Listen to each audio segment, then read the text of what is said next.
Welcome to Creating Process. My name is MD Rawson, and in this video course we'll be learning different types of logo designs. Here are the list of logos which we are going to cover up in this video tutorials, from the most basic to the most advanced. Here you can see, and these logos has been prepared from the scratch to final.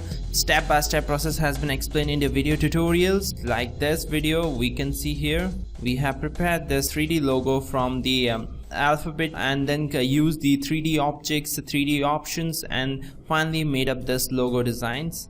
In the same way, we have created other logo designs like this one, ABC, in which we have used different tricks to create this logo, which will be most easiest way. Like this, we have used the square and different kinds of grids and measurements, and finally we have prepared that in the most easiest way. In the same way, you can also check out this beat tutorials, which is good tutorial.